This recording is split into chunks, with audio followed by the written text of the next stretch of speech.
Well, good evening and welcome to the Psychic Coffee Shop. How are you? This is Mountain Bears, and there's the techie Joe.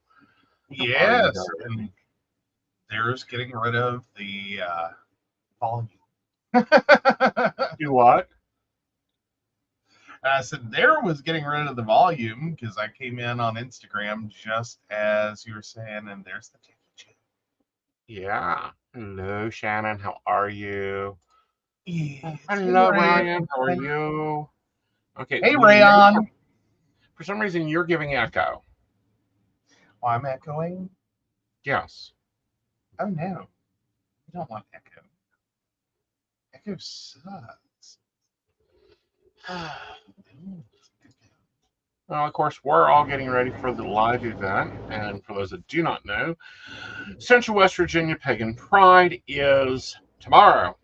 We got a car to pack. We've got all the other fun things that occur. I'm still trying to work on my Instagram angles, guys. Yeah, where do I look the best at?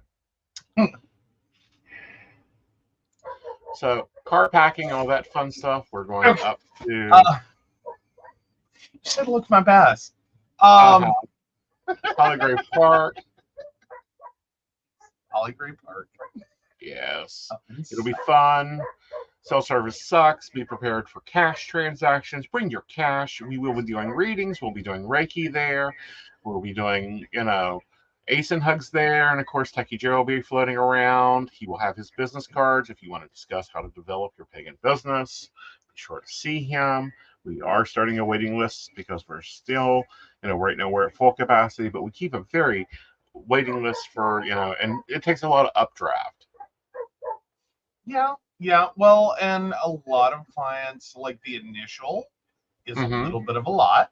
Right. I'm currently working through one that is having to be very patient because, it's just one of those, it's this little bit of a period is a lot. Right. And the future is not that much. Right. Like it will be a nice smooth run for Right. with everyone else.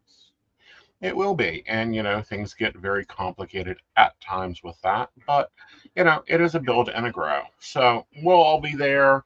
Lady Gwendolyn's coming out. We're going to see Miss Natalie. Natalie will be there. Of course, Gwendolyn is the host. Sister with the mostest. They've got some nice speakers. I think some good classes. I think there's going to be entertainment. If not, oh well, we can always create our own fun. Of course, there's the Epona Circle, which can be interesting for the children. Yes. Always love that. Right. The children's circle is always fun. Like if you don't get a moment to float by, you really should take one. Right. Because it is kind of fun over there. Like they do a lot and it is amazing and the kids are hilarious. Yes. Sometimes the funniest part is they really do create structured activities over at Epona Circle. And just it is adorable. Right. Because some of the little kids just but it's okay. They make it okay. They make it fun. They always make it awesome. But yeah. I don't know. I always think it's cute and adorable with little kids. Just take whatever you want to do with them and just woo, we're going to go our own way. Yep. We're going to decide our own. We're going to do our own. But they're always so calm with the little kids. They really are. They are. They're awesome. They are. There was an interesting CNBC article. I'll send it over to you. Okay. There we go. About Americans, and 61% of them, adults are living paycheck to paycheck, according to the Lending Club report. In other words, they're relying on those regular paychecks to manage essential living expenses with little to no money left over. Almost three-quarters, 72% of Americans say they aren't financially secure given their current financial standings, and more than a quarter say they will likely never be financially secure, according to a survey by Bankrate. There's an there's actually millions of people who are struggling. Vice President of Aspired Industry Institute. It's not something that people want to talk about, and I agree. Um, we have a slogan. Well, who has it?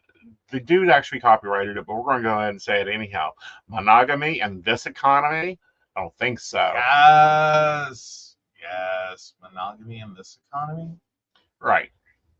Because, well, and that's the thing with polyamory is you must have a unique streaming service to join a polycule. Well, yeah. It is part of the requirements. Well, like in Disney Plus, though, like if you're looking to join a polycule, I'll just say Disney Plus gets you a lot of good places. I don't know. There's a new one that I was looking at that I think I'm going to up on the scale there. Ooh, what else do we have? Remember we were talking about it the other day. It was the channel that had all the I think it's called Here. Is it Here?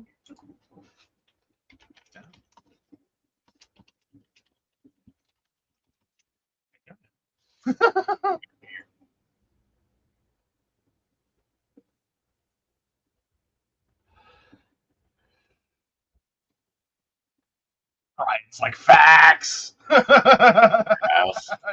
I try to give those. Like, no. Right. But no, we're ripping off a bunch of stuff from one creator, and he's amazing. He is adorable. Yeah. So if you want to hand scroll your TikTok, and he's got a Reddit, and he's got shirts and merch and stickers. Like, he's all together. Mm-hmm. Yes, he is adorable. And sorry, getting his name now. Awesome. Because again, Polyam Fam. Yeah, Polyam Fam. Polyam Fam. Right. Y'all want my Disney Plus Hulu? I have room to add y'all. That's how this works. Here TV is what we're looking for. Here TV. Okay. Yeah. Hey, though. Disney Plus. Yeah. Disney Plus. Just saying. I know. Like, we're rocking the Max. Yeah. We like the Max. We like the Prime. We're tired of Netflix. We've been watched everything they have. Yeah, Netflix really just kind of disappointed. I don't know what it was. It was like somewhere in the pandemic, Netflix just kind of and locked up, and they just didn't have anything. Well, but they started becoming little bitches, and it's like, no, I ain't got time for that. I have other things to do in my life than to be sitting there, trying to figure out who has my password and where they're streaming from and all this other bullshit while you keep raising the damn fee. Yeah, and literally nothing new. Yeah. So yeah. Ooh, Brenda's newest is Peacock. That one can be fun. Mm-hmm. That one can be fun. Right. I had a client. Yeah, I had a client who dearly fell in love with the whole Peacock idea. Right. Side loaded. Mm-hmm. Like you talk about some cookie baking grandmas. That is not my client base. She may be a grandmother, but she'd be baking in some side loaded apps to her Fire Stick. She wants her Peacock. Mm-hmm. But that till that's available for Amazon. What's more, back to this article, the Principal Financial Group found in 2010 that 75% of workers were concerned of their financial future. What's more, in 1979, the wages of the bottom 90% of earners has only grown 15% compared to the 138% for top 1%ers. you know, we keep hearing about this talk about New Deal and, you know, this, that, and another. Average workers take home $3,308 per month after taxes and benefits based on the latest data. Meanwhile, the Council of Community and Economical Research reports that the median mortgage payment for a 2,400 square foot house is 1,950. God damn you! How bad was your loan, people? $1,957 per month during the first quarter of 2023. These accounts for more than 59% of the median take-home pay. Yeah, the median take-home pay. Yeah. Okay. Like, there's a shocker with this number, and here's why. Yeah. My mortgage payment was $252. I will remember it to the day I die. That was the first one. The second time we remortgaged the house, it went up to $358. The last one was like at $320, but we max loaded that sucker. Like, overtime, hit that fast. Well, and the biggest thing with mortgage payments is that typically mortgages are less than rent. Yes. So that means, you know, if your average income is like $3,000 some dollars a month, and your average mortgage is $1,957, right? That means your rents are moving north of like $2,000, potentially into the $3,000 range, right? On average, just for people to be able to live. Like that's it. That's in a hoodie. How are you? Over on Instagram. And guys, Instagram, you may get a little bit of an interruption because someone decided they wanted to call me, and it's like, no, don't call me. I'm live on the screen. Yeah, not now. Yeah, we love you, miss you. Talk to you later. Bye. Yeah, but anyhow, what gets me is this is insane. So, 2,400 square foot home. So you're paying getting very close to $1 per square foot. That's even mortgage per month. Yeah, per month. Per month. I wonder why tiny homes are going out of craziness. Okay, earlier today I was, you know, daydreaming for a moment on designing my cabin. Oh, well, there you go. Yeah, that's going to be $20,000. It is a 12 by 28 foot. They will deliver and build the shell, and all we got to do is like wiring, plumbing, and walls. Right. Someone's determined. No, someone's a network that decided to wake up, and it's like, no, I'm not there. And yeah. But I'm looking at this, and I'm like, it was only $20,000. That hypnosis class just to apply that to the networks. I'd love to be handed the keys to the network for about a week. I'd show them profitability, but anyhow, that's something different. Daydream house. Yeah. My daydream cabin is $20,000 for the shell.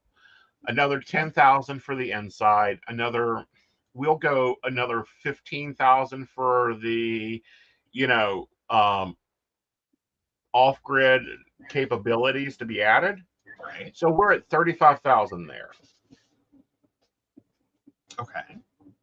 So $35,000 plus land will go what, $25,000 for a nice piece of forest land? Potentially. Yeah, so we're at $50,000. 3 times what I paid for this house. Like I gotta say, the tiny house / shed cabin conversion / what, like there's a few of those. Like the people who came in and did it themselves really got a steal. Yeah. About 10 years ago. Like this was so the more economical option. Right. Now, before everyone goes, Joe's all about the tiny home. Not for everyone. Not for everyone. you got 5 kids, you don't need a tiny home. You need birth control and as much space as you can find so you don't kill the little fuckers. Like, this is good parenting advice. Right. What it is. But those who recognize their situation and were able to pick up some dirt cheap land. Right. Which, we're not counting dirt cheap. We're counting, buying it on realty. If we want to buy it for taxes, that's probably $4,000 tops. And then I'm getting 20 acres. Well, yeah, but then you're not really choosing as much. Because I'm waiting. Like, here's the thing. I think tiny homes and pod homes and cabin conversion or shed conversion cabin. I think that is a direction a lot of the world is probably going to be headed. Yeah, and I think it has more to do with this reduction in the price of materials that can be converted into, but it's your own space, right? And you can move it with you. Yeah. So I think we're going to see that becoming the more viable option over time. Right. That as you have family that's starting to age into their adulthood, you start kind of branching this off and going, look, you can pick it up and take it wherever you want to, or you can sit right here. Right. And share, streaming services. Right. And water and all that. The more costly factor is right now the off-grid. That's the problem. Yeah. Like, that's the expensive side of, like, drilling a well, putting in a septic system, putting in the solar panels, that type of thing. Yeah. Although, personally, I'm kind of waiting for when this hits the community, like when we suburbanize, so to speak. Like the tiny home community. When we just stop fighting it at the local government level. Right. Because there are issues. Issues. Like, if you're in a city, more than likely you're going to have to be on an established traditional home property. Right. And then build what's called an accessory dwelling unit. In order to not, like, have a city inspector so far up your backside that it doubles as a colonoscopy. Right. And see, that's kind of where my point is, to get land that is not part of it's county land, not city land. Because I'm sorry, this is the last house I'm buying in a city. Well, even with counties, people have run into issues. Yeah. That while it may not be as bad as being in the city, dealing with zoning, dealing with this, dealing with that, that, granted, counties can have zoning too. It typically doesn't have all the same restrictions. Right. But it can be very, very hard. Right. To get that property properly set up for taxes. Right. So then you're potentially running the risk of, having, like, that property condemned. Right. Because it doesn't meet the criteria. Right. So, yeah, and most of it has to do with building codes. It is not about quality of construction. It is about concerns about, like, stairs are a big one. Yeah. I don't know why that just kills it for so many building codes, but we have an idea of what stairs should look like. And that is a large part of what sometimes kills this. So as long as you avoid that second level, frequently that, takes away some of your problems. Right. But there's also moments where it can be anything and everything. Right. From light switch placement to, countertop square footage to you name it. Right.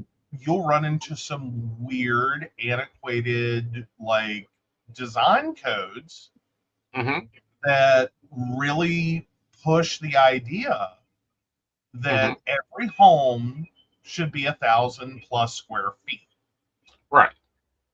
And then God help you if you do want to adopt, you can run into a lot of problems with governmental agencies. Not to mention if you just have kids in general and you try to move into a tiny home. Right. Declaring that as an inappropriate home. Right. And it's like, no, I don't know. Like, I've gotten to the point where it's like, can I get internet? Great. Is it 5G? Wonderful. Oh, satellite will work there? We'll figure it out. Yeah. We'll mount one to the roof. Like, we'll put a mast up and a 10-foot dish, and like, we'll have all the internets. Right. Like, that's all I care about. Everything else we'll figure out. Because like, there's an area in West Virginia. You know where I'm talking about. And I told you this is my happy spot. I want to. I almost would love to just go buy down there. Okay. But finding places for sale down there is insane because nobody wants to sell. Yeah. Well, and sometimes that's more recognition that where they're at is not a bad place to be. Right. Because a lot of neighborhoods that have very low real estate turnover, right, are typically indicative of communities that, like, any fucking where else we go, we're not going to have it this nice. Right. Like, it only gets worse from here. Right. Like, we'll be in an HOA. We will have to deal with a different county commission. We'll have to deal with a different city, and they all have ordinances we don't like. Right. So we found the spot. Right. And finding the spot's the thing. And for me personally, I'm like, nah. I bought this house thinking that we would be here forever. Not so much. Like, there's only a few things holding me here. Well, and that used to be the traditional idea of home buying. Right. Was this, it's why it's frequently referred to as a permanent address. Right. Is this idea that you buy, when you bought a home, it was forever. Right. Like, you're supposed to show up at like 25, you're supposed to pay for 30 years, and then 55, you own it, and then you get a lovely 10 years to sock all that extra money into your retirement account right at the end of your career. Right. Of course, you were also supposed to have a pension. Right. And then you retired at 65, you owned your own home, you could do with that as you please. You could use it as a resource to fund, like, nursing and long-term care. Right. You can do a lot of things with that. Right. Now, we went through the 80s, 90s, right. and a lot of consumers who owned homes had to keep pulling the equity out of the home in order to live. Right. So right now you're running into a lot of cookie baking grandmas with, like, second mortgages, or third or fourth. That like have really had to drain their home value. Right. Into their golden years care. Right. And experience and enjoying life and all of that. So we don't necessarily always have that asset converting through inheritance and sale. We frequently have grandma dies and the bank comes, collects their asset. Right. Or someone has to step up and take over the payments. Right. Like, that's about all you got. Right. So it's really changed a lot and eroded a lot of the wealth transfer. Well, it has, and then you have the other side of it, which gets even more complicated because you have, like, people that have bought their houses ages ago. Like, if we go to sell this house, like, my capital gains is going to be insane comparatively. Oh yeah. Yeah. So it's like, no, it's better to hold the house so I don't have to pay capital gains to it and just, let it base. Well, no, at this point, no. You've had continuous home ownership. Right. Like the capital gains only smacks you when you typically when you take a home and it looks like you're immediately like you bought it, it appreciated, and you turn around and sold it within a very short gap of time. Usually, I think about 5 years is when capital gains will rear its ugly head and be like, no. Otherwise, you're doing what you're supposed to. It's just that, that asset appreciated nicely, didn't it? It has, because the last estimate is now we're $100,000 above what I paid. Yeah, which I mean is good. But then you run into but see, this is also part of the problem. Yeah. Because that's a good thing, and that's great. That's roughly about 30 years. Because you cash bought. Yeah, no, it's not 30 years. Thank you for making me feel You bought in 1994. 29 years ago. Okay. They're real kick in the pants, isn't it? Yeah. Let's watch Aeson do that. I'm like, that was 30 years ago. Yes. Yeah. No, wow. in 30 years, you've appreciated $100,000. But that's not always the greatest appreciation people used to see. Adjusted for inflation, you had a lot of people that were buying way lower on the housing cost scale, right, back in the 50s and 60s. That's still a relevant time now, right. And turning that into today, right, like that house is worth so much more, right, percentage wise, right. And this house would be like a lot more if they had not done their bullshit. Point blank. Well, yeah, and you didn't always get the pure advantages, because your situation was a little different, because there was an inheritance, and that cash got used to buy a house, and then that house, because your father was in control of it, got used repeatedly, like I was saying, to take out a mortgage against, pull the equity out, to fund living expenses, to throw it, the money back into the house and pull it out, and throw it back in and pull it out. Versus a lot of customers who might have done like a home equity line of credit, to like replace the roof. Yeah. Put in a new furnace, replace the windows. Versus like to pay debts, right, and keep the whole ship afloat. Like, forget the windows, we'll deal with the windows next time. We promise. And it really did become like the juggling act, right, of just like throwing money around, trying to keep everything afloat, and then hope that like you don't one day get hit by the falling chips. Right. Like it really is. He done 1980s financing. He did.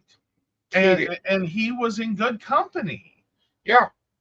Yeah, a lot like we did not appreciate the right. Y'all think some millennials and Gen Zers are kind of balls to the wall, man. No. Shit that boomers pulled. Yeah. Was some straight up like, how much cocaine were you on? Right.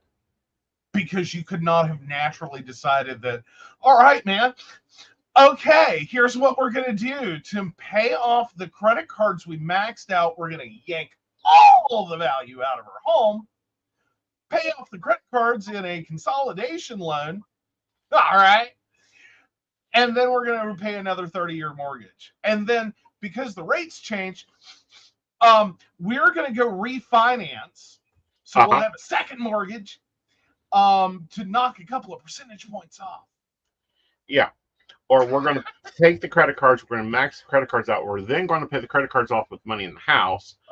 Then we're going to turn around and make it even more economically insane, because then we're going to take and we're going to pay the house off. And then once the house is paid off, we're going to take out another mortgage on the home, use that money to pay all the credit cards off, unite the credit cards into a higher credit card, because once you make a bullet payment a bullet payment is when you pay the full balance of the credit card off every month for 3 months. They will up your credit rate. Do that. Open another credit card because your credit score just went up 100 points, and then take those old credit cards and pay the mortgage off with those with cash advance. Yeah. Because Capital One will send you checks. And everyone, seemingly, that survived the 90s with cool shit pulled this. Yeah. And pulled this. So then we start trying to focus on, okay, so we got out of the 90s, obviously, and into the early 2000s, and this was still going on. Yeah. And you'll wonder how we ended up with a housing bubble. Right. This is how we ended up with a housing bubble. Right. Is because the average homeowner, not in addition to new homeowners were being sold toxic mortgages, but the average homeowner was sitting here just playing with money. Right. Totally reliant upon these ginormous house prices. Right. Like there are house valuations to secure funding to function. Right. And just having to keep the balls in the air. And then all of a sudden, 2008, the housing bubble burst. All of the chips came down. Right. Now, luckily, by that point, the situation, like y'all were off the merry-go-round. Oh, yeah. Because I'm the reverse opposite. And you don't like who I give thanks to this to, but anyhow, like she was my wake-up call of I'm tired of this shit. Yeah. Yeah. Susie Orman and her bullshit. I never said that Susie Orman didn't make some good points. Yeah. I'm just saying a lot of the points she made. It was like, turns out that's kind of garbage. Right. But she had some valuable ones that if you listened before 2008, definitely before 2010, no, that's valid. Yeah. And if you did that one sliver piece that was like, no, you really gotta just like pay it all off. Just pay it all off and get out. Stop doing it. Stop taking out new and don't listen to me when I talk about credit cards. Because I'm getting paid to talk about credit cards. Just don't ever listen to Susie Orman about credit cards. That really ticked me off. Because she was being paid specifically to sell credit cards by this company that had really crappy credit cards. Right. Well, see, here's the problem. This is where she hurt me, but this is also where some things happened well. One, we don't touch the house. That house is paid in full. The taxes will be paid by the end of the month. We don't touch the house. Well, and we're not just using credit cards to function. Exactly. We're not having, and I've worked with someone that in the 2000s was still like living in this shell game of like taking their paycheck and paying part of a credit card to free up credit over here so they could go out to dinner. Right. And it's like, you did what? What? Yeah. And was stressed and trying to make all this happen on a Friday because, they had to go out and eat. Yeah. So they have to keep up that appearance of people who eat out every Friday and can take a busload of kids with them. Right. And it's like, y'all crazy. Right. Like, there ain't nothing at Red Lobster I effing want at 15% interest. Well, try 23 to 28% interest. Well, I mean, I'm assuming because I will say this guy's parents have been really nice, and they had been teaching old school finance. Right. So like a lot of their credit was built off of like having money in the bank that wasn't really there. Right. That was being used to support the whole bubble. Right. Like, but you pull any cash out of that, and it's all going sideways. Ryan, yes, I've owned this house as long as you've been alive. This house has been built as long as my mother has been alive. And see, that's the thing. And this is I don't know, one of these days I'm going to sit down and take some time and write an article called Polyfinances. Okay. Because polyfinances are different than normal finances. True. And they can get more complicated, and as you add more people to them, they get insanely more complicated. But even with 3 incomes or 4 incomes or 7 incomes in a household, the bills ain't what it used to be. It ain't what it used to be.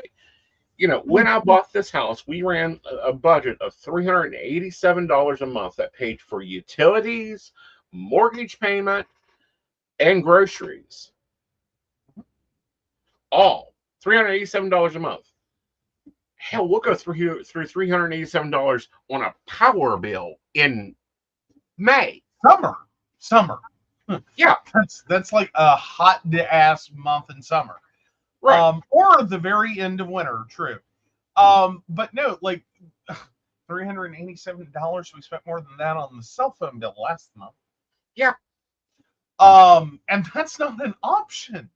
Yeah, and let me clarify, utilities included phone and cable, because yes, we had cable. We were bigwigs in the house. That didn't include credit card or car payments, but we didn't have them. Yeah. Well, and what killed me, because I left West Virginia with a home phone. Yeah. And I wrote the check for that damn bill. Yeah. And it was home phone with internet service, and it was like $27, $28 a month. Back at the end, call it 2000, because it was the end of the 90s.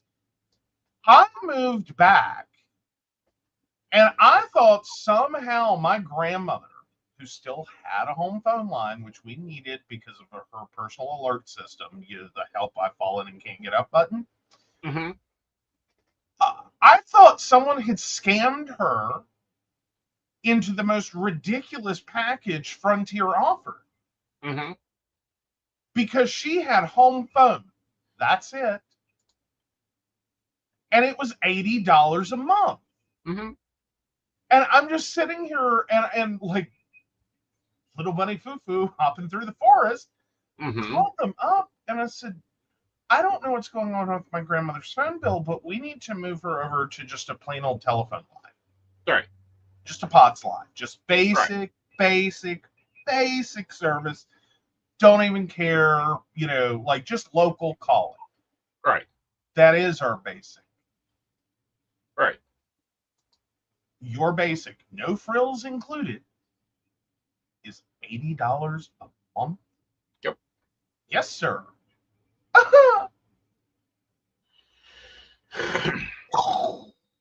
Like if we added a second line, it was going to be another $80. Because like I sat there and ran this with this woman because I just couldn't process it. Like, how much is a home security line? Because I was like, here, fine, we'll lie to him. It's $80 a month. Yeah. Like, no matter what you did, it was $80 a month. Right. Killed me. Yeah, it was insane. Oh, yeah. It's still insane. I mean, as I write the checks, I'm like, are you kidding me? Like, there's been times I thought maybe the dollar needs a reevaluation. You know, I would be more scared of that. Like you're basically saying take like our entire financial system and just like fluff the sheet, right, push the prices back down to numbers that are rational, right, and go, okay, we're just gonna all start from here. Like we right, revalued the currency. right, You know, your dollar today is worth like $5 yesterday. So now we're back to $5 an hour is a nice wage. mm-hmm, You know, and like everyone's numbers all went back down to things we can comprehend. right, Yeah. Yeah, that to me in a sense that would be helpful. uh-huh, Because I don't know. I think inflation has moved at a rate that is quit being like your brain can't compensate for it. right, It's like what? uh-huh. Like a soda is $2 and something? Ultra 350. You know, like or yeah, like energy drinks or whatever. No, And I'm just talking a 20-ounce soda by itself. If you buy one at Sheetz, is $3.50 a bottle. yeah. Though typically there's better deals. Yeah, Um, yeah. yeah.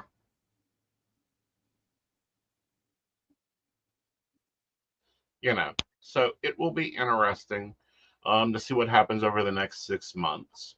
Now, what I'm doing, and and I'd love to hear, is I'm throwing pocket change. Oh, Shannon's like, I got 3 kids and a hubby in Mexico on my plan. Don't get me started. We're going to be investigating another provider for the personal service. Um, and we'll let you know how they're doing. Maybe we can even get a code from them.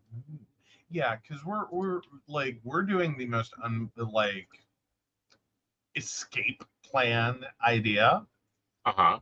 of literally being able to walk out of here with an emergency cell phone. Mm-hmm. That's it. Like, we're stuck on the side of the road. Yes. If we drop it and break it, we Mm-hmm. just go, well, that sucks. Cell phone, like, Yeah. not really caring. Right. So yeah, we're looking to have that ability on top of our, like, no, we have really nice phones, really nice service, and Mm-hmm. I'm taking half my office with me No. when we leave the house Yeah. because the amount of stuff that phone is responsible for. Right. Yeah. I just tell you right now, We need a cheap phone with a good camera. That's all we need. I'll give up a little bit on the good phone category for the nice camera. Yeah. So we will see what we find. Heck, I may just go and hit a Walmart and buy a $15 phone. Ooh. Because we just need a basic phone. But that's the plan. That's the Escape Edition. Yeah, but if it's good, I'll let you know. And prepaid are cheaper, but you sacrifice service. So for business, you can't sacrifice service. Well, and here's the deal. In 2023, if you're an independent business owner, going to tell you right now, you're not going to want to cheap out on the phone. No. Because you're going to have to replace that. Yes. With a bunch of quality equipment. Right. And then you're still going to struggle right. with things like, hi, Instagram. And if you're running an independent business in 2023 and you're not catching what I just meant, you call me so I can explain it to you. Right. Because professionally, like, this is how you connect with people. Right. Like, newspaper advertising is kind of it died. Right. Most people don't have newspaper. Most of the people that have the newspaper are basically on life support. Yeah. Basically. Yeah. You know, and it's like, just, that's not how people are finding yeah, you know. But all right, so yeah, and then meanwhile, yeah, cheap burner phone. Yep. Even those aren't what they used to be, which is Well, a good thing yeah, and a bad thing. yeah. You know, it's both good and bad. You know, so it is what it is. But no, things like I don't know, like I, I, I can understand why the boomer generation is looking at everybody and going, "What the fuck is this shit?" Yeah. Well, again, it's because everything moved into irrational numbers, like in Right. terms of human thinking capacity. And I think for a lot of boomers, they're like, "What's your problem, man? Right. Like, we made all this crap work. We pulled this off. We Mm-hmm. survived." And it's like, "Oh, dude, you Right. don't even know." Like, and thanks, boomer. Right. A lot of the things you pulled, unfortunately led to, okay, but we, like, when you started this, you were still Mm-hmm. buying homes at like numbers that made sense to people. Yeah. You refinanced so hard and heavy Mm-hmm. and drove up the value, or the home prices, Mm-hmm. with this, that even after the bubble burst and the reset, and we came back at it again, we've gone straight up again. Right. Yeah, no, Right. like, we're not talking about the same kind of numbers you had, where like this was a little difficult, but you can pull it out. Right. We're over here in home ownership is now like fantasy material. Mm-hmm. Like, um, you can't get there from here. Right. You know, you can't get there. You can't plan to be there. You can't do anything. You just have to figure it out. Um, and I think that it takes a lot of reevaluating what you need in a home. Living, you need a kitchen, you need a bathroom, you need a bedroom. Mm-hmm. And we recently done that because, I looked at the living room and said, this kind of would work for an office if I do X, Y, and Z. Yeah. Yeah. And we And redivided, and we even got a dining room out of it. yeah, actually completed that today. Yep. And it's not okay. It's not a dining room. Right. It is space for eating. That's Yes. more realistic to our life. Exactly. Like, those are key words involved. This is Mm-hmm. space for eating, Mm-hmm. realistic to our life. Yeah. Because quite frankly, the dinner party died. Well, Um, it not only died, but it's just like, why? Like, if we want to eat, if we want to have friends over or whatever, we all go out to eat. yeah, yeah. Like, ain't nobody got time to make that great big giant like cocktail party Mm-hmm. menu Right. and deal with the house and all of this, because we became a dual income society. Like, Right. you could do the cocktail party if you had a housewife. If you could Right. afford that, you could do the fun little cocktail party. Right. And even into the early 2000s, Right. you could still, even if you were dual income, Right. like, you were still able to afford this, Right.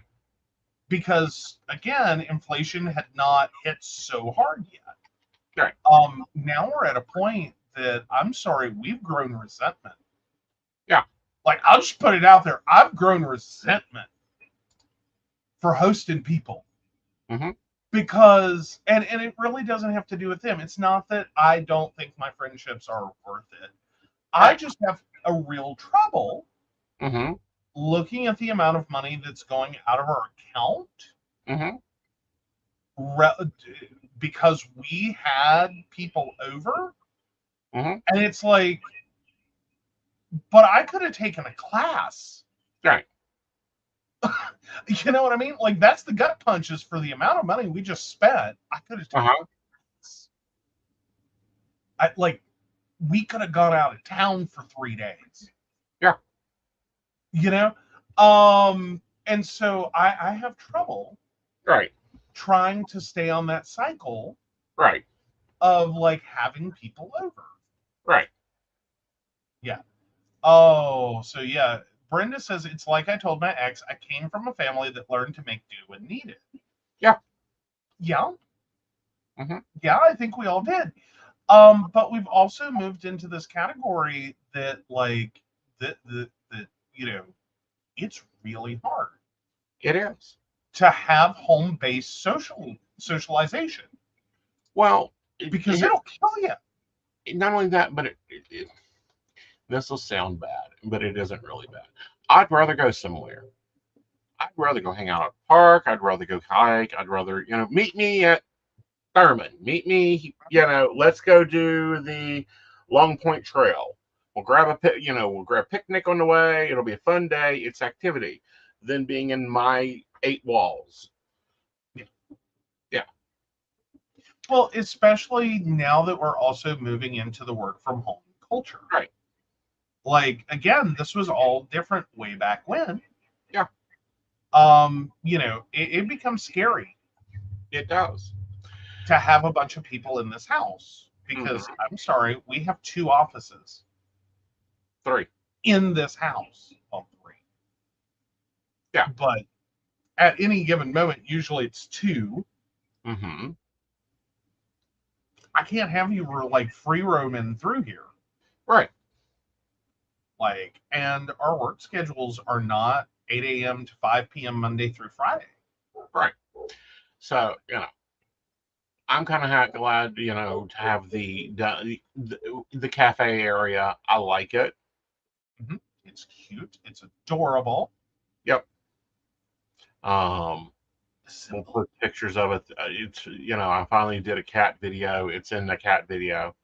But God. there's that type of stuff going on. Yeah. All right. So let's get a Reddit game on. Because we do poly advice on Fridays, relationship advice on Tuesdays. If you got a question, Instagrammers, you can always ask a question. Got to include the birthday. Got to keep the lawyers happy. That's just how it is, guys. Let's look at relationship advice.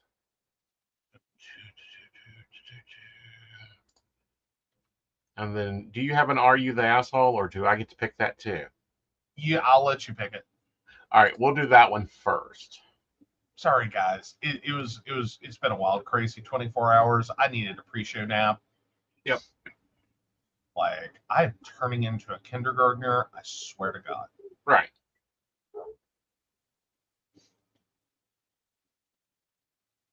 Oh, Brenda says that's more fun. We all grabbed subs and met in at Valley Falls, and that was more fun than sitting around.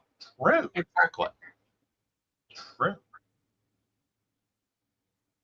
I'm guessing she meant subs. Yeah. I'm confused by we all grabbed sons. Like SUNs. It's like Capri Suns. Like, is that what we did?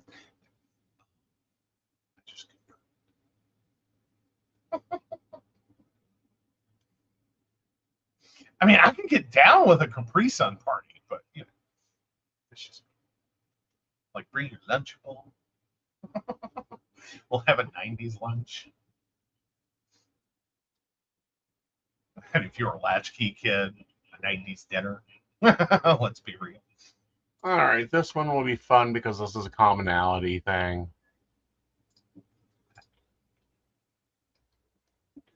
All right, for those that want to know how we do this, I put a poll up over on Aeson Knight's YouTube. While you're over there, you can go ahead and vote in the poll and subscribe. And we decide if Joe's the asshole. Yes. He usually picks ones that make me the asshole. Am I the asshole for wanting to shower after work? Throw away because my partner looks at Reddit. So some background. In the last week of July, the state I live in was hit pretty hard with a heat wave. My state reached a feels like of 115 degrees.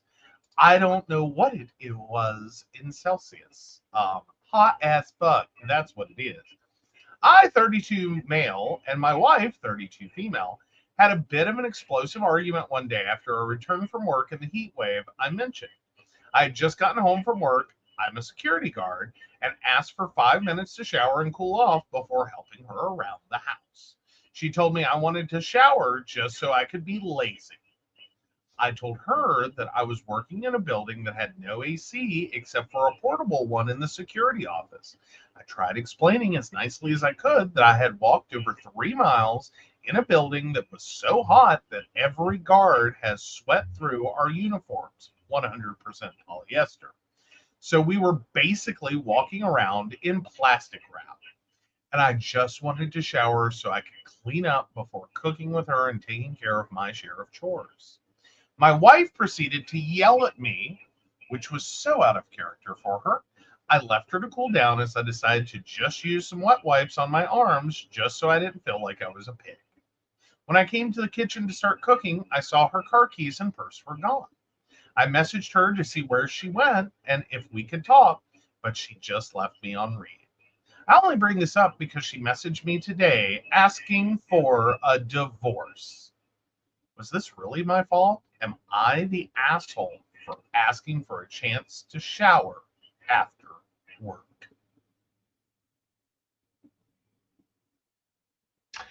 No, you are not the asshole. This should be your standard freaking protocol. I mean, I feel like so much is missing. Well, Like, okay. is she pregnant? Like, I hate to jump to the is it hormones, but I cannot, like, given the information there, and I'm not discounting that he left a bunch of stuff out. But I just don't see how your partner gets this mad about, I have been in a heat wave, in saran wrap, basically walking around a microwave, for 8+ hours, and I want to shower. Ooh, it gets even better because, I always go for extra digging. There's more. She thinks he's cheating because he wants to shower after coming home from work. Oh my God. That is her accusing that, according to the couples counselor, he's cheating. All right, let's back this up for a page, people. First of all, anybody coming home from work nowadays with the panini still floating around, which we have an outbreak of, get your ass to the shower. I don't want to hear it. Go to the gym, work out, get your ass to the shower. Go outside to work in the yard, get your ass to the shower. You may take 4 to 5 showers a day. If you're in my house, that's a good thing. Yeah, I gotta go with thank you shitty magazines. Uh-huh. That publish all these signs that he's cheating articles. Mm-hmm. Not a sign that he's cheating. Right. I mean, can it be used to cover up cheating? Of course it can. Right. I'd be more concerned, however, if he comes home from work pre-shower. Yeah. Because where the hell did you get the shower? Right. You should not, if you as a spouse know that your spouse is effectively walking around a microwave for 8 hours. Right. And they come home smelling like they have walked around inside a microwave for 8 hours.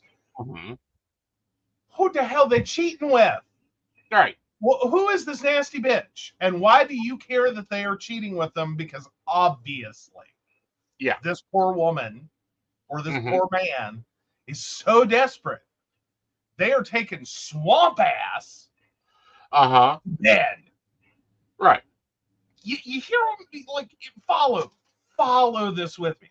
So swamp ass came home and wants 5 minutes to go take a shower. I will guarantee, as long as the damn boy is strong with him, he is not cheating on you. His ick prevents it. Yes. Now, if he diverts to going to the gym on his way home, then I would have concerns. Right. But he Because shares his location with her, first of all. Second of all, this is jealousy ruining a good relationship. oh yeah, Because, yeah, she was mad that he hadn't gotten the house cleaned and was being lazy. The house, because he tends to be the OCD about cleaning and organizing. She works from home. She does a bit of work in cleaning her office and her laundry. And I, you know, yeah. So there's already an unfair division of labor, which he ain't even going on about. He's just like, whatever. right, Happy wife, happy life. Happy wife, happy life. right, I just want to shower. yeah, I just want to shower. yeah. Yeah, no, that's a whole ass relationship problem. Well, it's more than a whole ass relationship problem. It's a whole ass problem that goes on within our culture. Let me break this down to you. If your man's cheating, he's gonna come home smelling nice, not like swamp ass. Yes. Furthermore, men and women, when you come home, you go and get a damn shower. I'm tired of stinky humans. Yes. I'm with Ryan though. I want the therapist notes. I like this therapist has to like probably receive some of the like an Academy Award for the Yeah, level of I hear you, but let's talk this through. Instead of like the reasons Joe can't be a therapist, because I'm telling you right now, what you saw a minute ago with I, swamp ass, dude, walk through the door and right. you think he's been cheating on you. Like, what kind of next level monkey business that I'm gonna doubt you have ever seen out of this man in your own bedroom? Right, Do you think he got up to on the way home to be right. walking through the door Mm-hmm. ugh, and wanting a shower? What? Yeah, Or option two, who? Who do you think he found to cheat with? That is like, I want a piece of swamp meat. Um, like, and then at that point, if someone is willing to go swamp meat town, like you just let that happen. Like that is not cheating. That is, I don't know what that is. There's not words. insanity is what that is. Now, I don't. Okay, I've never had this problem with the men I date, but straight women. Can we have a conversation here? Your men need to be fucking showering. Train them. And I can tell this poster is not part of West Virginia, Kentucky, or Tennessee. You want to know why? The Okay. woman, if she lived in one of those states, would have met him on the front porch and pointed to the basement. Yeah. Or hosed him down. Just strip off and I'll hose you down. Yeah. Because that's a thing in West Virginia, like coal mines, I will tell you right now. Right. Like you track that shit into a house, it ain't coming out. It will grind into that carpet. It will become part of the couch. It will be on every surface. Honey, we have wood floors. The former owner of this house was a coal miner. You want to know how I know? Because we're still getting coal out of the wood. Yes. Like it grinds in. Yeah. Grinds in. But then you have other and this is a more northerly, like as in middle of the United States and above issue. But no, there's a multitude of industries in the north-ish parts of the United States where no, this is a built-in feature of homes before like 1960. Is there's a downstairs entrance, a downstairs shower, and an expectation that your husband will come in through that door, strip nude, walk into a shower, knock the nasty off him, and never touch your pretty, pretty white towels. Yes. Yeah, it's West Virginia glitter. It is the true herpes of West Virginia. Yeah. Coal glitter Mm-hmm. gets on everything. Yes. And it never goes away. It never goes Goes away. away. You But like anyhow. talk to a woman Mm-hmm. who is the spouse of a coal miner. Their life, it doesn't matter. It does not matter. That man could die 50 plus years ago. They're still funding this shit all over the house. Yes. But here's the other thing. Okay, coal miners, construction workers, nurses, hell, lawyers at this point, because most of the courthouses aren't freaking air conditioned. Doctors, medical profession. Y'all's asses ain't coming in my house and just sitting down and loafing around or cleaning my house. Get your ass to the shower. You walk through. He comes in from a client's house to the shower. I don't know what hair you be at. I don't know what you smell like. You out. Or you piss off the cat. Yes. Because I've got a few clients with cats. It's been an issue. She is not friendly with the smell of other kitty. Oh, Shannon's like, look, I can give a good story about when to be suspicious your man is cheating. My grandma gave some of the best advice, and we have some family history involving why it's dumb to cheat on someone in the family. Yes. Like, no, I mean, like, I'm not saying it's a dead giveaway that, oh, your spouse wants to stop at the gym before they come home. I'm just saying. I highly recommend that. You don't want him bringing in that cooties from work. True. Because I'll guarantee you, most arguments start when the second person home from work comes home and has had a bad day. Yes. Because the first person has already decompressed without interruption. Right. And they have resumed like happy human behaviors. Yes. Because I'll tell you right now, coming home to an empty house, I can quickly go from God, this day sucked, to I'm a human real quick. I hop in the, because I remember my life in North Carolina. I came home, I got a shower if I wasn't dead, and it wasn't like 1:00 in the morning. Right. But came home, got a shower, and like give me like 30 minutes, and I'm human again. Yeah. Like I done forgot about everything. Right. Exactly. Right. Throw salt in that body wash, please. If your man's wanting a promotion, throw some basil in there. Oh yeah, so 1950s, 1960s, my great grandpa was cheating on my great grandma. He tried convincing her she was crazy. So she checked herself into a mental asylum. She stayed there for over 6 months because she wanted to be sure she wasn't crazy. He was coming home with his hair washed. He had wrinkly clothes, but his hair was washed. Giveaways, people. Giveaways. Yes. Like, trying to convince someone they're crazy is just gaslighting, and it never ends well. Like, it'll work for a while. You may even get someone to check themselves into an asylum. Go in for grippy sock vacation because they done lost it. Right. But when they come out and they are rubber stamped, not crazy. No.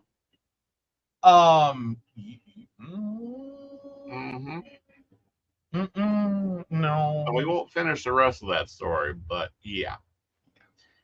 And furthermore, men that cheat are stupid. And here's why they're stupid. They make stupid mistakes. Here's one. Get them every time. Every time. I complain about it every time I get in my car. Just move my seat. Guaranteed get in your husband's car. Set that seat to exactly how you like it. You'll know Well, it every time definitely will work out to you need to be aware of who is getting in that car. Uh-huh. Because yeah, your mother hates my seats. Yes.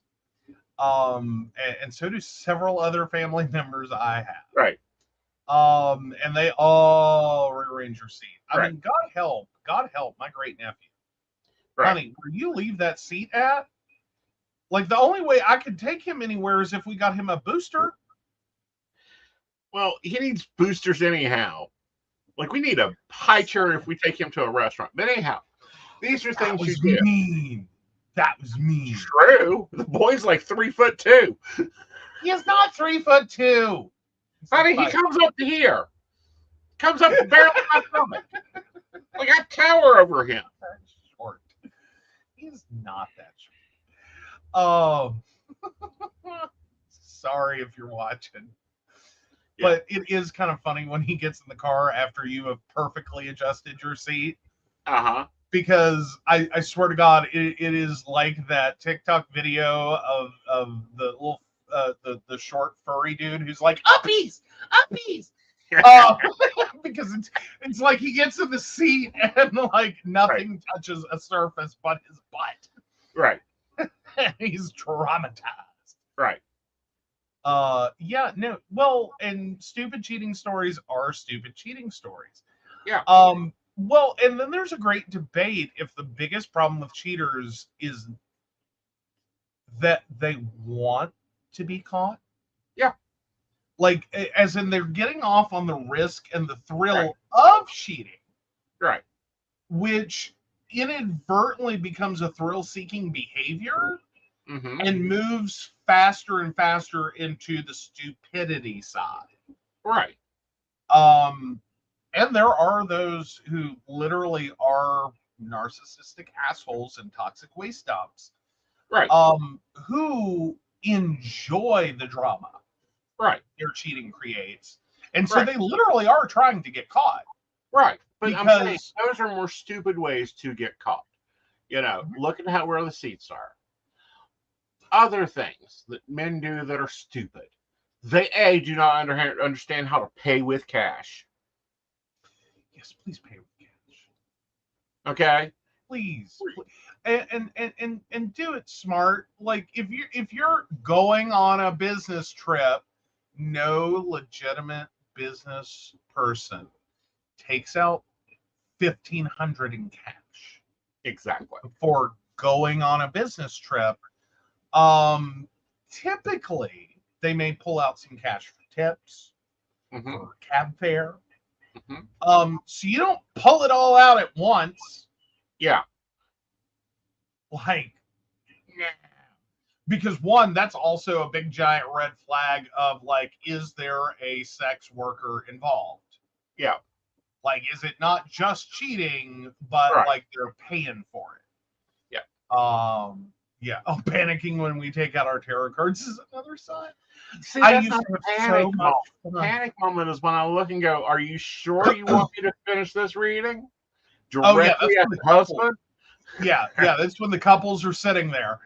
Now my favorite of all time, and I used to do this when you were on the road so much, because occasionally we would be at events where like the wife would go get a reading, and then the husband is sitting and waiting. And I used to have so much fun with occasionally just looking over and being like, you know, $400. I can have him tell her whatever you want him to tell her. I just give him the sign. And I always did a different sign. But no, sometimes the facial expression on the husbands, like 99%, like I could tell we're like chill, whatever, you know, like haha, that's hilarious. But there was always that one that you saw this fleeting moment of like, where can I pull $400 from? And it's like, you're gonna have a rough time tonight.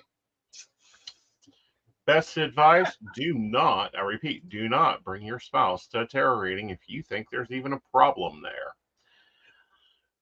which I will be at Pagan Pride on Saturday in Southern West Virginia. I will not be on networks till later that night. Please remember that when I'm not on networks or have appointments available, you can get in line. But if you send me a message, I probably won't be able to receive it because I'm going to the woods. Bring cash for your readings and Reiki treatments. Yes. Yeah. Please bring cash. It's so much easier. Yes. All right. So the poll is up on Aeson Knight's YouTube to vote on whether Joe is the asshole for wanting to take a shower when he comes home from work. All right. Because he's cheating.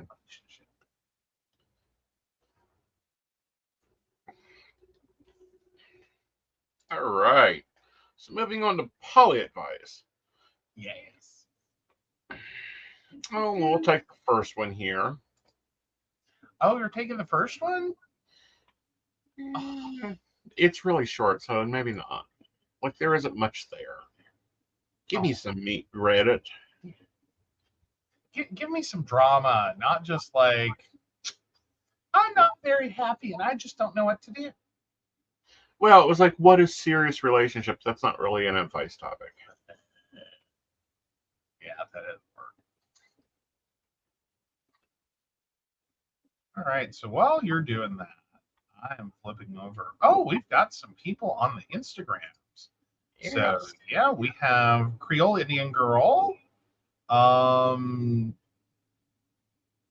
Okay, we're just gonna call you 2013. Uh-huh. And Jen Twisted. Hi there. How you doing? How you liking the show?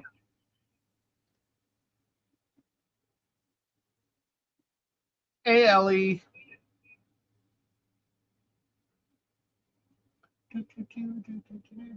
Y'all gotta forgive us. We're getting older and we actually need our glasses. They're not here for decoration. Mm-hmm. And like that font size.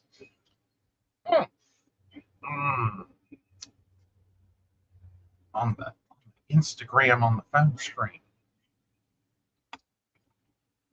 Oh, this one's an interesting one. Here we go. Ooh, you found one. I found one.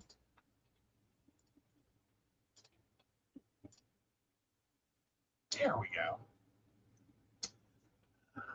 Oh, let's take it away. So, my lover wants something serious, but I just want to keep it casual. What should I do? I, female 34, am in an ethically non-monogamous marriage with my husband, male 35. I've been in an on and off casual relationship with a married man, male 28, for over 1 year. Please be mindful that I seek casual relationships only. I'm not looking for anything serious, and he was aware of it.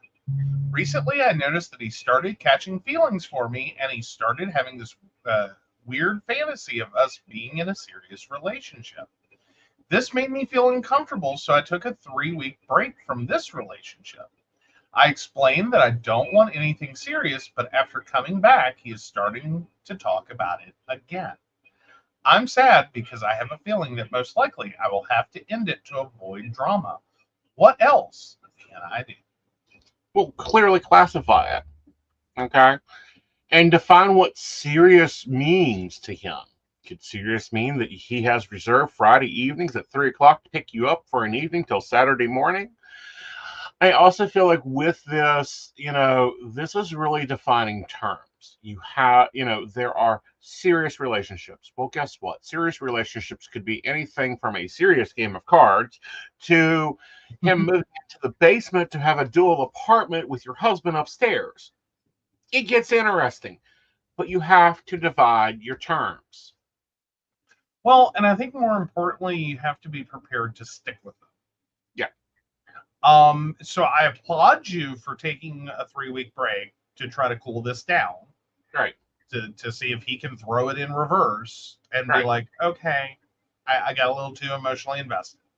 Right. So, but here you are again. You're still dealing with he's making a lot more emotional investment in your friends with benefits situation than you want. Right. I don't know that you have other options than to explicitly tell him one last time. Right. This is not going anywhere. Right. Like, this is not dating. This is not leading to long term. I'm happy where I'm at. I'm not looking for a replacement. I'm not looking to increase the size of relationships I have that are, full on relationships. And then the ball's in his court. And if he seriously can't get it, he's going to screw it up quick. Right. And then game over. Like, sadly, and that can sometimes be a problem. Right.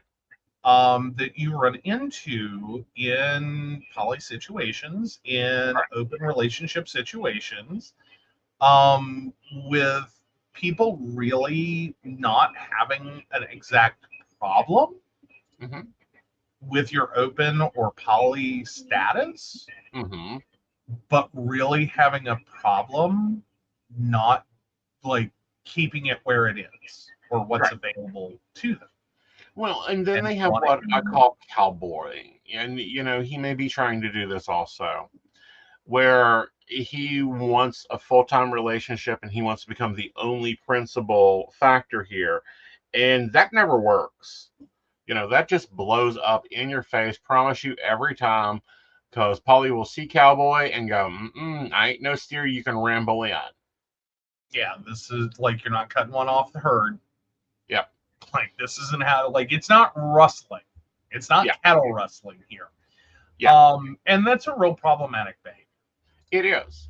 It's a real problematic thing for relationships. It's a real problematic thing for that relationship and then all the other interlinking relationships. Yes. Yeah. Well, and because the knock-on effects, and especially if you have a partner that just can't, like, that struggles with setting boundaries and maintaining them, because that's also a problem that you can run into. Right. And I think what was it, more than two, when they went and dug into that book. Yeah. Like, that was the number one chief complaint of More Than Two. Right. And the relationships that it was based on was like just not even riding the boundary, but just like blowing through boundaries, just as hard as anyone can. Right. And kind of forcing people to, like, hi, I just knocked you off your boundary. What you gonna do? Bye you. Which is what should have happened. Right. Well, because relationships progress, but standard definitions don't. Cheating needs to be defined in each relationship. And mono or poly, cheating needs to be defined. What is cheating? Our cheating is really different. He goes and opens a bank account with another dude or opens another bank account I don't know about. Oh, he's cheated. He's going to get some fire. Like, the roof is going to raise and I'm going to have some cash in my hand because I'm also going to fine him an additional whatever the balance is. I want my 3/4 out of it. Oh, there you go. But no, but more so that has to do with literally getting to a point in which I'm opening a bank account with someone. Yeah. Or adding on to their bank account or adding someone to mine. That has not gone through like the hi. This is a person. Thinking about it being a little more than a hookup. We're thinking joint bank account. And, my problem, I'll have 3 problems with this. Where's my ink pen? Yes. What's he streaming passwords? What's his address so I know where to send your extra laundry to?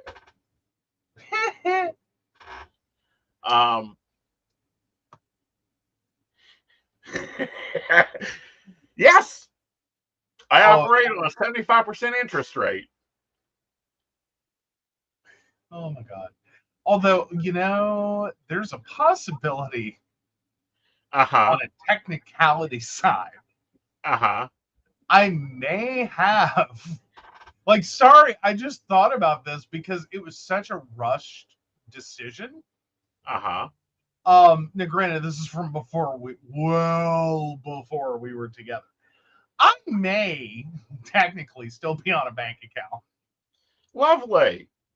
And that has to do with an ex and our breakup, and I don't know if they closed the account or not. So this could be funny at some future point. We'll see. But anyhow, point being, like, let's just say for us. Well, I was going to say, let's just say the end of that relationship was sort of like that scene from Sweet Home Alabama. The words that should be flashing through your head right now are joint bank account. Yeah. You know. That's how that went. Whereas, most people, it's like, well, if he sleeps with someone, well, it doesn't really matter if you sleep with someone. Are you coming home tonight? Where's my leftovers? Was there cheesecake?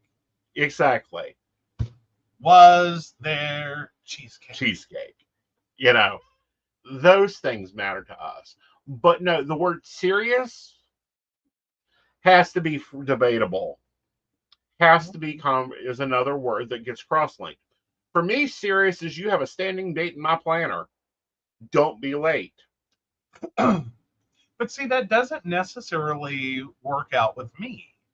Yeah. Like, serious is not just that you have a standing date. Mm-hmm. For me, literally, like I'm not necessarily serious about someone who just has a fixed date and time. Right. Availability. I'm just whatever. Like, hi, that's how this works out. Right. But now if it becomes more than like my parameters are kind of narrow. Mm-hmm. Not serious friends with benefits / hookup situation. Right. Like, the minute it starts going into we're having long conversations before and or after, we are outside of this having long conversations that are more, personal. Mm-hmm. We are, not just randomly deciding to go get food because we're both starving, but we're planning a date. Mm-hmm. Like, the food was intentional, not accidental. Right. That's when it's like, okay, now this is moving in a serious direction. This is different. But that's not serious. That's dating. I know, but for me, right, personally, like, no, sorry, that's when this becomes serious. Yeah. Not as in like serious we're getting married next week, or serious we're moving in together, or serious we're opening a bank account tomorrow. Right. But like, this isn't what I generally deem part of. Mm-hmm. Just right. Seeing someone. Right. Well, and that's when it's like, when we have to start in the other part of this, and this is the reason Aeson demands a pin, is when we have to start, considering schedules and times and, who's where, when, and why. And, well, I need to log out to pick up Invisible because you're at X's house on Thursday and you won't be back till Friday morning. That's serious. That's when it, it would even beep my radar. Yeah, fair enough. No, I can follow that one. But no, for me though, like where I'm at with casually seeing someone, like those words, it's like, yeah, no. It's like, I might know your last name. Yeah. If I bothered to file it. Yeah. Because I'm not like planning to monogram anything here. Like, this is superfluous information for a casual. Right. So this friends with benefit situation, they need to sit down and discuss what serious is, because he may be going, I want serious, but what's that mean? Yeah, really. Does that mean he's going to cut your grass and, let your husband kind of relax on Saturday? Does that, where's that seriousness is? And these are terms of problems and situations that a lot of people get lost in. In mono relationships, poly, the graphic titles and positioning can be worse than playing chess. Well, yeah. Well, and I think maybe that's also part of this one. To consider, you don't like part of you, like all the logic says dump and run. Right. Like you've clearly made the dump and run case. Well, but it sounds like you're not really committed to that as much as you thought you'd be. Right. So that may also be the other thing to do. Right. Is try it on. Right. See if you've changed positions in general. For him. Like, because you don't seem to really want to cut and run this one, even though all the signs are there. You don't seem to be ready to pull the trigger. So before you sit here and build yourself up to pull the trigger, stop and evaluate. What are you doing? Yeah. Like, are you maybe okay with this? Yeah. Yeah. Like, that can be valid too. Like, people grow and change, and sometimes you meet someone. It's like, okay, all right. Like, not what I was looking for, not what I expected, not really what I wanted. But I'm starting to want that. Yeah. So that's always part of it. Is evaluating, like, have you changed? Right. In general, or for this one person? This one person slipped through, and like, I'm not happy with this. Right. And it's like, figure out what you want. All right, so let's go check the poll, find out if you're the asshole for wanting to take a shower before work. Yep. And 1 second for Psychic Doreen. Hello there. Welcome to the Instagrams. Yes. No, you are not the asshole for wanting to shower when you come home from work. You are a healthy human. Yay! And if they're wanting to divorce over wanting to take a shower when you come home from work, then you need to be questioning their own personal hygiene here. Because I don't think it's healthy. Yeah. Like, no, I'm sorry. I will gladly think you're cheating just for you getting a shower. Yeah. Like, knock the swamp off. Knock the swamp off. Like, I don't care if you're cheating on me for it, but knock the swamp off. Exactly. Alrighty then. So with that, remember, tomorrow is Saturday, the 19th of August. I will be at Holly Grove State Park at West Virginia Central Pagan Pride. I will be doing readings. We have a few packages of reading. I will also be doing Reiki charges. That's a quick little taste of Reiki energy. It'll be fun. I haven't done it in a while. She said she needed a healer. I'm like, hey, I'm game. So with that, Joe, why don't you take care of those lovely baristas of us who have worked so hard? And I wanted to give a shout out to Miss Shannon. We've made sure that troll is more than in the dungeon. That troll is hidden out of the castle. Thank you very much for our lovely mods, Barista and Baristas, Shannon and Brenda. Oh, you're getting tired. Huh? All right, so of course we want to thank Beverly Walker, Mika G, Kathy, Mary Winfield, Brenda, Shannon C, Shannon D, Lady Gwendolyn, Charles Shaw, Tracy Van, Caitlin Bell, and Devin. If you'd like to learn more about us, the show, or how you too can become a Patreon sponsor and receive all the wonderful benefits our baristas receive, please visit us at pcspnetwork.com. Yes. Now, guys, we will be back on the YouTubes on Sunday for Psychic the Plans. We're sorry, that show really doesn't translate to Instagram because it's multiple camera angles going on at the same time. And then we'll be back on the YouTubes, the Facebooks, and the Instagrams on Tuesday night at 8 o'clock for the Psychic Coffee Shop, where we'll be talking about hot topics in the psychic realms. And, hopefully would have recovered by then. So with that, guys, good night. Good night.